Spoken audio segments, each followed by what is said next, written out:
নমস্কার, আজ আমরা আপনাদেরকে নিয়ে যেতে চলেছি ভারতের সবচেয়ে প্রাচীন শহরে, আর যেখানে বলা হয় যে মহাদেব নিজে এই শহরটি বানিয়েছিলেন। সেই জায়গাটির নাম হচ্ছে বেনারস, বা যাকে বারাণসী বা কাশীও বলা হয়। আমাদের এই সিরিজে আমরা বেনারসে আমাদের এক্সপিরিয়েন্সটা তুলে ধরবো। যদি আপনারা কলকাতা থেকে বেনারস আসছেন তাহলে কিভাবে আসবেন, কোথায় থাকতে পারেন, প্রথম দিন কি কি দেখতে পারেন, কোথায় খেতে পারেন, আরো নানান খুঁটিনাটি তথ্য থাকবে আমাদের আজকের এই ভিডিওতে। তাই অবশ্যই শেষ অবধি দেখার অনুরোধ রইল। তাহলে চলুন শুরু করা যাক। কলকাতা থেকে বেনারস আসতে হলে বেস্ট অপশন হচ্ছে ট্রেনের ডিটেলস আপনারা স্ক্রিনে পেয়ে যাবেন। ফেয়ার মোটামুটি 1000 থেকে 1200, 1400, 1600 ভ্যারি করতে পারেন। তবে আপনারা যদি স্লিপার ক্লাস বুক করেন তবে কিন্তু ফেয়ারটা আপনারা অ্যাপ্রক্সিমেটলি ধরতে পারেন 1000-এর নিচেই বা 700-800 নিচেই পড়বে। সেকেন্ড অপশন হচ্ছে যদি আপনারা চান তাহলে কিন্তু ফ্লাইটেও করেও আপনারা বেনারস আসতে পারেন। তবে ফ্লাইটের ফেয়ার কিন্তু অবশ্যই বেশি থাকবে। যেমন যদি পিক সিজন হয়, মানে নভেম্বর ডিসেম্বর থেকে মোটামুটি জানুয়ারি ফেব্রুয়ারি মার্চ, এই ক্ষেত্রে কিন্তু কলকাতা থেকে বেনারস 5000, 5500, 6, 7, 8ও চলে যায় কখনো কখনো। ফ্লাইট বুক করার লিঙ্ক আমরা আপনাদের সুবিধার জন্য ডেসক্রিপশন বক্সে দিয়ে দেবো, ডেফিনেটলি সেখান থেকে দেখে নিতে পারেন।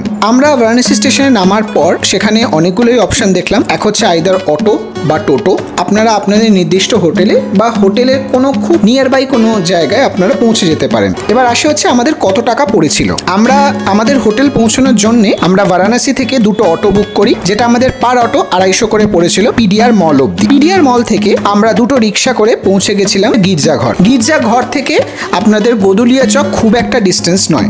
রিক্সাতে আমাদের পড়েছিল পার রিক্সা 100 টাকা করে। জায়গাটা দেখে মনে হচ্ছে নর্থ কলকাতার কোনো গলি, বাট এটা নর্থ কলকাতার কোনো গলি নয়। এখন আমরা রয়েছি বেনারস, আর এখন আমরা রয়েছি হচ্ছে আমাদের হোটেলের সামনে। এইটা হচ্ছে আমাদের হোটেল সামনে, কাশী বিশ্রাম প্যালেস। এখন আমরা ঢুকছি। বাইরেটা যদি একটু পুরনো দিনের স্টাইলের তৈরি, বাট ভেতরটার কিন্তু অ্যাম্বিয়েন্স একদম টোটাল ডিফারেন্ট। তা আমি ভেতরটায় ঢুকে আপনাদের একবার দেখাচ্ছি। তাহলে এটা হচ্ছে আমাদের হোটেলের রিসেপশন এরিয়া। খুব নতুন তৈরি হয়েছে এই হোটেলটা, যা দেখে মনে হলো। তো আমরা 3টে রুম নিয়েছি। এই একটা রুম রয়েছে যেটাতে আমি ঢুকছি, এখানে 3 জন থাকতে পারবে। রুম কিন্তু যথেষ্ট সুন্দর, নিট অ্যান্ড ক্লিনভাবে মেনটেন্ড। এসি রয়েছে, পাখা আছে, পরিষ্কার পরিচ্ছন্ন। এখানে একটা সোফা রয়েছে। এটা হচ্ছে সোফা কাম বেড, যেখানে ইজিলি একজন কিন্তু শুতে পারবে। তার সাথে আমি দেখলাম এখানে আবার একটা এক্সট্রা গদিও দেওয়া রয়েছে, তাহলে কি 4 জনও যদি চায় এই রুমে কিন্তু কেউ শুতে পারে। আর এখানে একটা ডাবল বেড রয়েছে, ইজিলি কেউ থাকতে পারবে। আর এটা হচ্ছে একটা বেসিন, সামনে কাঁচ আয়না। যেটা আমার এই হোটেলটার খুব ভালো লাগলো সেটা হচ্ছে হোটেলটা কিন্তু খুব রংচঙে, মানে প্রচণ্ড লাইট আছে, একদম প্রপারলি মেনটেন্ড, খুব সুন্দর। ভালো লাগলো হোটেলটাকে দেখে। তো প্রাইসের ব্যাপার ডিটেলস আমরা পরে আপনাদের জানাবো, যে আমাদের কত প্রাইস লেগেছে না লেগেছে সবই ডিটেলস বলবো। বাথরুমটা দেখিয়ে দিই। বাথরুমও খুব ক্লিন। এখানে আবার একটা হেয়ার ড্রায়ারও রাখা রয়েছে। আর এটা হচ্ছে বাথরুম। এটা বাথরুম, আয়না রয়েছে, বালতি, গিজার, শাওয়ার সব রয়েছে। এখানে আমাদের থাকার জন্য এখন 2 দিনের জন্য এখানে আমরা থাকছি। আজকের হচ্ছে গিয়ে আমাদের ইন্ডিপেন্ডেন্স ডে, 15 তারিখ, 15, 16, 17 তারিখ আমাদের চেক আউট। আর এখানে কিন্তু যাবতীয় যা যা জিনিস লাগবে সবই দেওয়া রয়েছে। বেনারসে পৌঁছানোর পর সকাল থেকে কিচ্ছু খাওয়া হয়নি, তাই প্রচণ্ড খিদে পেয়েছে। এবার ফার্স্ট কাজ হচ্ছে আমাদের পেট পুজো করা। এখন আমরা রয়েছি বেনারসের রাস্তায়। প্রচণ্ড এখানে ভিড়, মানে এটা হচ্ছে একদম প্রপার বেনারসের রাস্তা। এই যে একদম ভিড় ভাট্টা, আমি জানি না আমার আওয়াজ কতটা শোনা যাবে না যাবে, বাট এখন আমরা যাচ্ছি হচ্ছে ব্রেকফাস্ট করতে।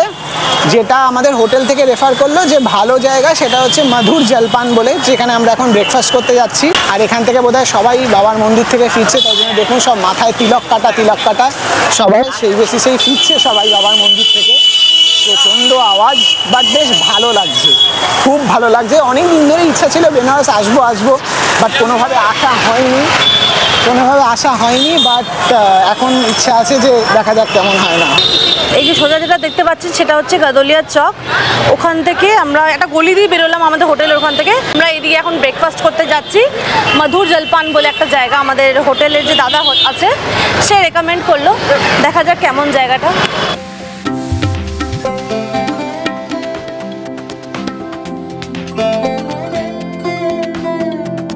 আমরা 4টে করে কচুরি খেলাম। পার কচুরির প্রাইস পড়েছিল 25 টাকা করে, 4টে নিয়েছিলাম 100 টাকা। প্রতিটা কচুরি কিন্তু গাওয়া ঘিয়ের তৈরি।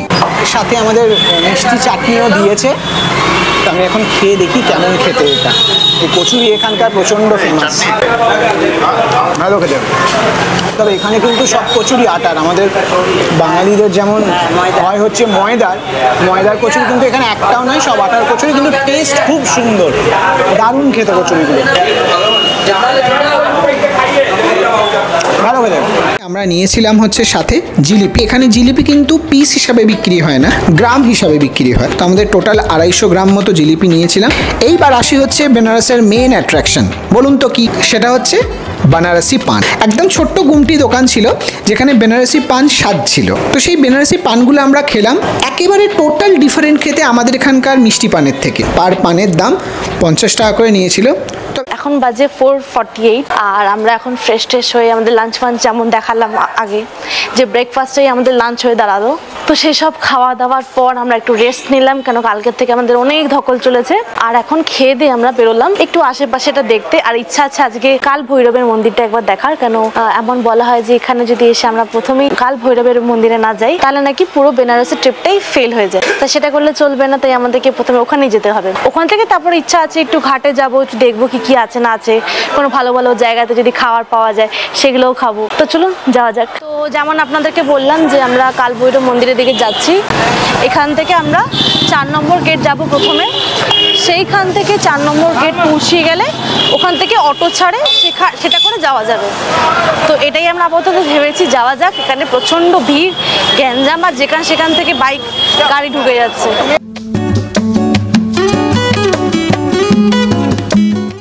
কেনাকাটির প্রচুর ধরনের দোকান রয়েছে, জামা কাপড় থেকে শুরু করে।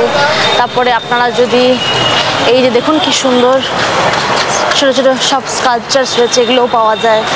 তাছাড়া খাওয়ার দাওয়ারের তো অপশানস প্রচুর আছে, সেটার জন্যই আসা। আর তাছাড়া এই পুরো জায়গাটা প্রচণ্ড বিজি, যেমন বললাম, মানে হাঁটতে হাঁটতে যে কোনো জায়গার থেকে বাইক চলে আসে, আর এত আওয়াজ। তো যাই হোক, এটাই এখানকার ভাইব, এখানকার এটাই এস্থেটিক্স, এটাই মেনে চলতে হবে। কাল ভৈরবকে বেনারসের কোতওয়াল বা রক্ষকও বলা হয়।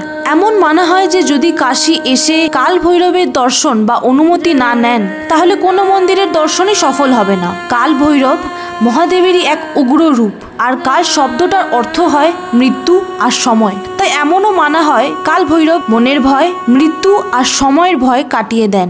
বলা হয় যে তাকে মৃত্যুও নাকি ভয় পায়। তাই বলে এখানে প্রতি বছর প্রচুর ট্যুরিস্টরা, লোকালসরা পুজো দিতে আসেন, আর আমরাও তা ব্যতিক্রম নই। এই মন্দির ঠিক কতটা জাগ্রত সেটা এখানে ঢোকার আগে লাইনটা দেখলেই বোঝা যায়। মন্দির দর্শন করতে করতে আমাদের প্রায় 2 ঘন্টা লেগে গেছিল, তাই আপনারাও হাতে সময় নিয়ে আসবেন। কাল ভৈরবের মন্দির দেখে আমরা একটা অটো করে চলে গেলাম 80 ঘাটে পিজেরিয়া ভাটিকা ক্যাফেতে ডিনার সারতে। মন্দির থেকে ক্যাফে যেতে আমাদের 300 টাকা লেগেছিল অটোতে। ক্যাফেটা একদম ঘাটের ওপরেই, আর এই ক্যাফেটা অনেক পুরনো। আর এখানকার বেস্ট আর রেকমেন্ডেড ডিশ হচ্ছে এখানকার পিৎজা আর অ্যাপেল পাই। আমরাও এসেছিলাম জানার জন্য যে এত যে হাইপ, এটা আদৌ ওয়ার্থ ইট কিনা। একটা খুব ইউনিক জিনিস দেখলাম যে এখানে কিন্তু পিৎজাটা একদম অথেন্টিক পদ্ধতিতে তৈরি হচ্ছে। প্রপার ক্লে ওভেন থেকে শেফসরা একটার পর একটা পিৎজা ঢোকাচ্ছে, আর পারফেক্ট টেম্পারেচার মেনটেন করে গরম গরম ফ্রেশ পিৎজাগুলো বার করছে। আমরা পিজেরিয়া ভাটিকা ক্যাফেতে এসেছি ডিনার করতে, আর অর্ডার দিয়েছিলাম আমরা মার্গারিটা পিৎজা একটা, আর একটা অনিয়ন ক্যাপসিকামের পিৎজা। এটা হচ্ছে আমাদের ভাটিকা স্পেশাল, এখানকার স্পেশাল পিৎজা। আর এটা হচ্ছে মার্গারিটা পিৎজা উইথ চিজ আর টমেটো আছে। ভাটিকা স্পেশালটা ওই 450, আর যেটা আমাদের মার্গারিটা পিৎজা ওটা 350 মতো পড়েছে। তবে এখানে একটা জিনিস, সব কিন্তু ভেজ খাবার, এখানে কিন্তু নন ভেজের কোনো সিনসিনারি নেই, সব ভেজ খাবার। এরপর এখানে শুনেছি অ্যাপেল পাই উইথ ক্রিম একটা পাওয়া যায়, একটা অ্যাপেল পাই পাওয়া যায়, ওটাও খুব ফেমাস। তো আমরা ওটাও টেস্ট করে দেখবো এরপরে। আর মোটমাট এখানে কিন্তু একটা জিনিস, এখানে যদি আসেন মাথায় একটা জিনিস রাখতে হবে, এখানে কিন্তু প্রচুর লাইন পড়ে। মানে আমরা প্রায় 1 hour প্লাস ওয়েটিং করার পরে আমরা সিট পেয়েছি এখানে। তো এখন প্রচণ্ড খিদে পাচ্ছে, কারণ আমরা সেই সকালবেলা যা কচুরি দেখালাম খেয়েছি, আর বিকেলে একটু ঝালমুড়ি খেয়েছিলাম। আর এখন আমরা তাহলে ডিনারটা করে নিই।